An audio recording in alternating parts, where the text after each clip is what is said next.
Assalamualaikum warahmatullahi wabarakatuh. Selamat pagi anak-anak. Bagaimana kabarnya? Semoga kalian sedang dalam keadaan yang sehat sehingga hari ini dapat menerima pembelajaran dengan baik. Hari ini kita akan belajar mengenai bagian-bagian utama pada mesin bubut. Namun sebelum kita menginjak lebih jauh, kita akan mengetahui terlebih dahulu apa itu mesin bubut. Mesin bubut adalah salah satu jenis mesin perkakas yang memiliki prinsip kerja, yaitu benda kerja dipasang pada cekam, kemudian diputar oleh spindle mesin dengan kecepatan tertentu. Setelah itu, benda kerja dipotong atau disayat menggunakan pahat bubut dengan arah pemakanan melintang atau tegak lurus terhadap sumbu mesin dan arah memanjang, yaitu sejajar dengan sumbu mesin. Baiklah, langsung saja kita menuju ke bagian mesin yang pertama, yaitu kepala tetap atau biasa disebut juga dengan headstock. Kepala tetap ini memiliki fungsi sebagai tempat dudukan beberapa perlengkapan pendukung pada mesin bubut seperti cekam dan juga tuas-tuas pada mesin bubut.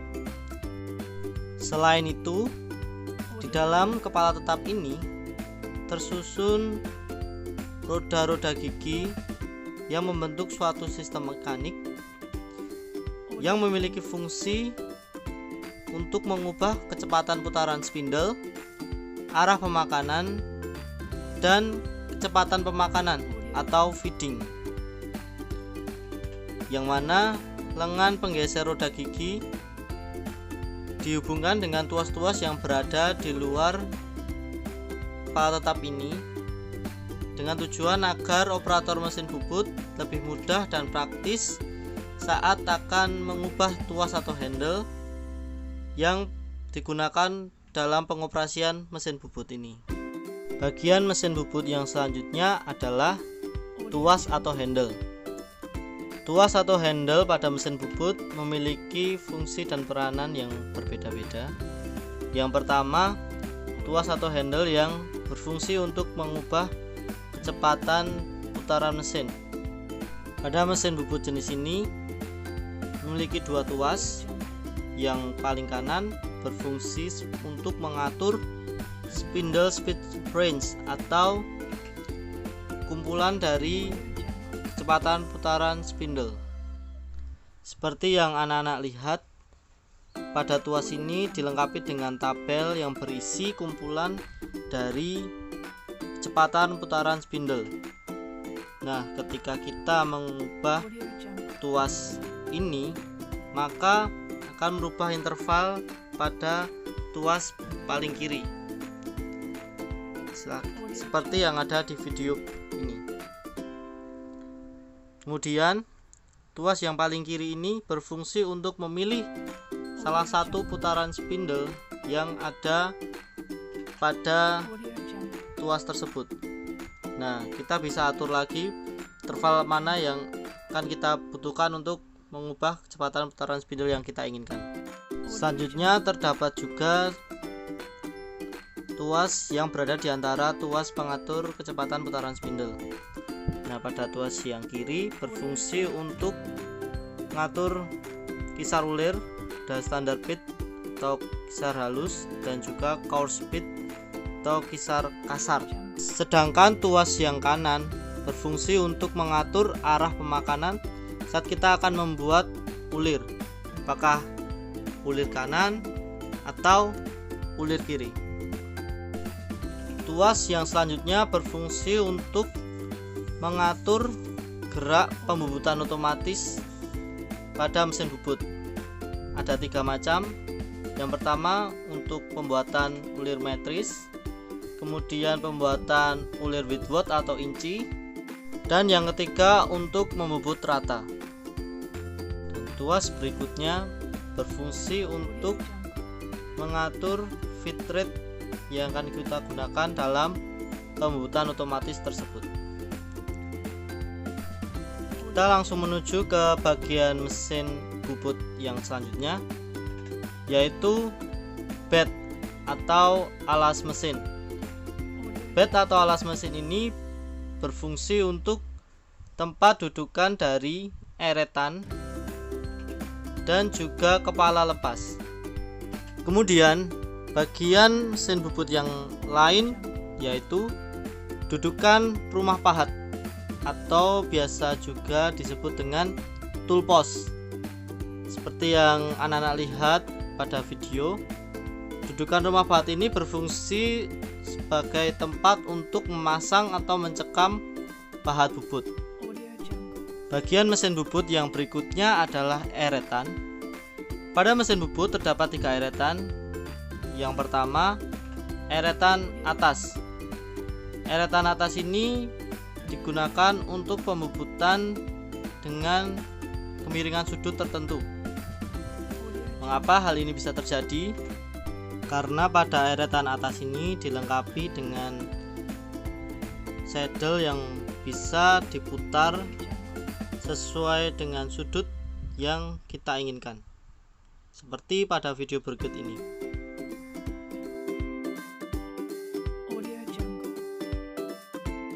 Eretan yang kedua adalah eretan melintang, yaitu eretan yang memiliki fungsi untuk menggerakkan pahat menjauhi atau mendekati sumbu senter pada mesin bubut.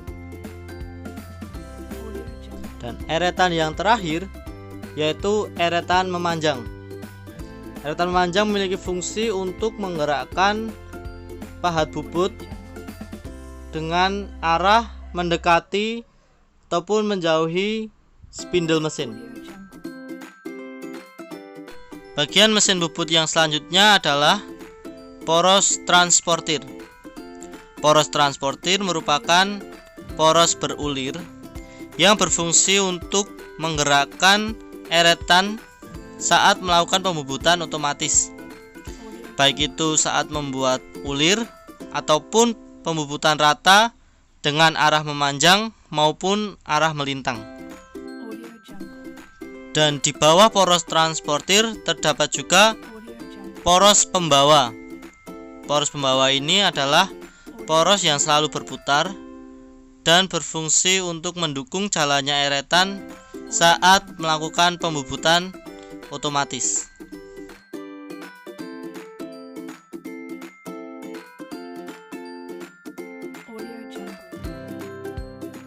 Bagian mesin bubut yang selanjutnya yaitu kepala lepas atau biasa juga disebut dengan tailstock. Kepala lepas ini berfungsi sebagai tempat dudukan untuk menaruh dead center dan drill chuck. Dead center atau center tetap berfungsi untuk menyangga benda kerja saat dilakukan proses pembubutan. Sedangkan drill chuck berfungsi untuk mencekam mata bor yang memiliki kepala lurus dan berfungsi untuk membuat lubang pada benda kerja. Bagian mesin bubut yang selanjutnya yang tak kalah penting dari bagian-bagian yang lain yaitu bak penampung yang berwarna merah ini. Bak penampung berfungsi untuk menampung tatal atau bram yang dihasilkan oleh pembubutan benda kerja dan juga hasil dari air coolant atau air pendingin yang dialirkan saat proses pembubutan. Yang selanjutnya adalah cekam atau cak. Ini merupakan perlengkapan mesin bubut. Jadi bukan merupakan bagian dari bagian utama dari mesin bubut. Namun cekam ini juga menjadi suatu hal yang penting dan sering digunakan saat proses pembubutan, yaitu untuk mencekam benda kerja. Cekam ini terpasang pada poros spindle kepala tetap mesin bubut. Cekam memiliki beberapa jenis, Di antaranya cekam rahang 3, cekam rahang 4, dan lain sebagainya. Nah, ini adalah gambar dari bagian-bagian mesin bubut secara lengkap. Kalian bisa mengamati kemudian mempelajarinya agar kalian bisa lebih paham lagi tentang seluk-beluk dari mesin bubut itu sendiri. Mungkin cukup sampai di sini materi kita hari ini. Semoga kalian bisa memahami dan menerima setiap penjelasan yang telah diberikan.